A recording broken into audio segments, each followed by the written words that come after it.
Eyvallah. Sekeş babaşi. Elhamdülillah şifa ve şifa. Zaza, Zaza, Bindot gibi de şıka.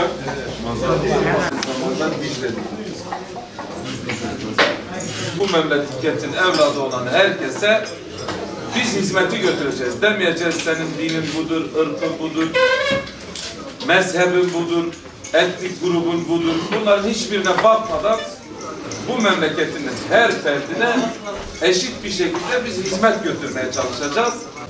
İnşallah bu seçimde size oy vereceğiz. Allah razı olsun. Hepimiz inşallah size vereceğiz. Biz nerede bir sıkıntı varsa oraya koşuyoruz. Bunun önünde su toplanmıştı. Dedik böyle olmaz, öyle canı sudan geçemez. Açıklamamızı yaptık, daha medyaya vermemiştik. Hemen müdür aradı, dedi açıklama yapmayın, hemen yolu yapıyoruz. Allah razı olsun, teşekkür ederim. Allah'a emanet olun. Allah'a ısmarladık. Allah'a emanet olun. Hoş bulduk. İyisiniz. Allah razı olsun. Teşekkür ederim. Saatler olsun. Kolay gelsin. Abi hoş bulduk. Nasılsınız? Allah razı olsun abi. İyisiniz. Teşekkür ederim abi. Durumlar nasıl? Hamdolsun çok şükür. İşler? Yani idare. Sağ olasın. İyisiniz inşallah. Şükür. Keyfin iyi, sağlığı değil. Çok şükür. Elhamdülillah. Nasılsınız abi? İyisiniz. Nasılsınız? Selamun aleyküm.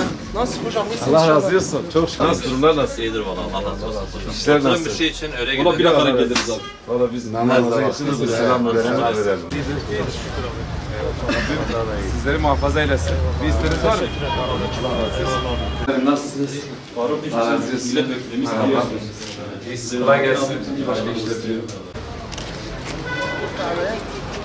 Peki. Hoş bulduk. Nasılsınız? İyisiniz. Aleykümselam. Eyvallah. Hoş bulduk. Allah razı olsun. Allah razı olsun. Allah razı olsun. Eyvallah. Tamam, moment. Açın 5 yaş var, 5 yaş. Kendi gençlerimizi zaten kurtarmak için bu derneği kurduk. Eyvallah. Diyarbakır'ın gelen sıkıntıları, gelen sorunları var. Yani gelen hiç kimse taş üstüne taş koymayı düşünmüyor. Öyle gözle görünür bir şey yok. Sosyal tesis açıyorlar ufak tefek bazı yerlerde. Onlar şu anki kayyumların yapmış olduğu tek şey kendi siyasi rantlarını çevirmek. Yani biz böyle bir belirleyici anlayışı istemiyoruz açıkçası. Yani içinde de olmamıza rağmen belki de destek de vermemize rağmen bazı partileri. İçimizde envai çeşit insan var. Herkesin düşüncesi bir değil. Belki de merken gösteren insanlar var. Biz ayrım yapmıyoruz bir şekilde. Yani bir proje var mı? Çevre yollarıyla ilgili, sosyal testlerle ilgili. Yani hiçbir belediye bugüne kadar Diyarbakır'a bir şey yapmadı. Dediğim gibi bak Ahmet Bilgin çok önemli. Ahmet Bilgin'den sonra Diyarbakır'a hiçbir yatırım yapılmadı.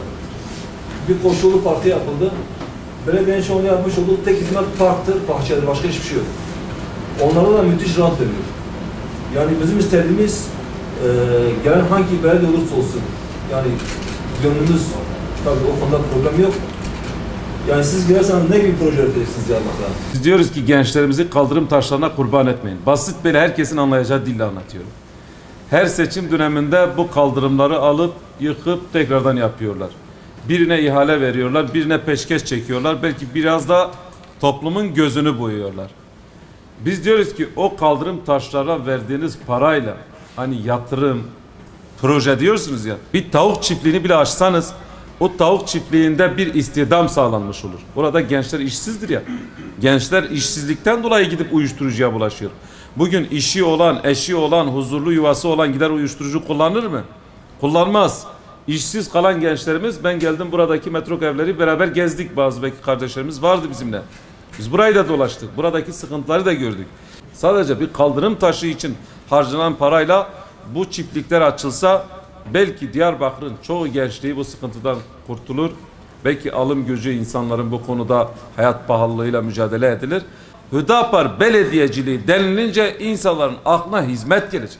Bize hizmetten bahsedeceğiz biz. Biz toplumumuza, halkımıza hizmetlerden bahsedeceğiz. Normalde dağ kapıdan ta araştırmaya kadar gidecek bir tramvay projesi, ete kemiğe büründü dediler. Nokta nokta belirlediler. Animasyonlarını izlettiler.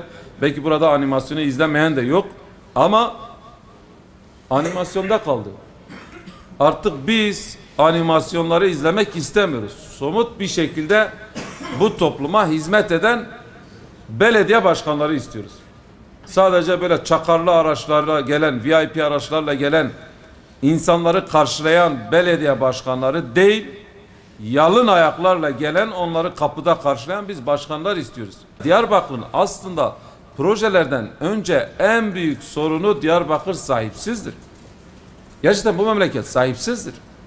Şehir hastanesi yapılacak dendi. 2015-16'da kararı alındı. Şu an 2024'teyiz. Halen ortada hastane yok. O zamanki belki bir hastanenin verilecek ücret ile, parayla bugün 10 hastanelik para belki veriyorsun, şu an o hastaneyi yapamıyorsun. Peki bunlar kimden geliyor? Gidiyor. Bunlar bizden gitmiyor mu? Yani bu basiretsizce yönetime sessiz mi kalacağız? Yok. Nasıl düzelteceğiz? Vallahi bağırarak düzelmez bu iş. Çağırarak düzelmez. Biz buradaki sağlam idarecilerimizi seçerek bu sıkıntıları gidermiş olacağız. Bugün hastanelere gidiyorsun, hep diyorlar randevu yok. İnsanlar perişan. Niye? Çünkü 2015'te devlet, yani yetkilileri, Sağlık Bakanlığı tespit yapmış. Buraya 1024 yataklı bir hastane gerekiyor. Sen 2015'te böyle bir tespitte bulunmuşsun. O hastaneyi halen yapmamışsın. 1024 yataklı kapasiteli bir hastaneyi halen yapmamışsın. Peki bu açık nerede kapanıyor? Değil mi? O zaman tespit ettiğim bu açık nerede kapanıyor? Halen bu sorun, bu sıkıntı giderilmemiş. İşte bunun üzerine gideceğiz. Bu konuda Hüdapar'ın belediyeciliğinde herkese net bir şekilde söyleyeyim, şeffaf bir belediyecilik olacak. Yani yapılan hizmet nedir? Kimi işe alınmış, kim çıkmış, ne hizmet yapılmış? Bu konuda Hüdapar'ın belki birinci önceliklerinden de biri şeffaf bir belediyecilik hizmetini sunacağız. Bizim belediyeciliğimizde herkese eşit hizmet sunacağız. Yani şu buradandır, bu buradan değil. Çünkü biz bu memleketin her ferdine hizmet etmek istiyoruz. Ve bu memleket gerçekten güzel bir memleket. Bu memleketten peygamber kokusu geliyor, sahabe kokusu geliyor.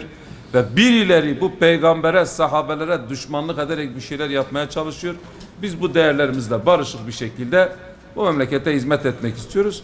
Bu kim olursa olsun bunun kayyum gelmiş, onların da maalesef bir taş üstüne bir şey konulmamış yani. Yani toplumun bu konuda çok şikayetleri var.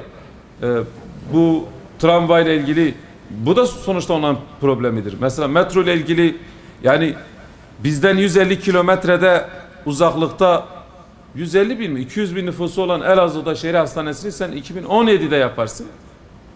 2017 veya 2018 maksimum. Bir 6 yıl önce onu yaparsın. Burası büyük bir şehir.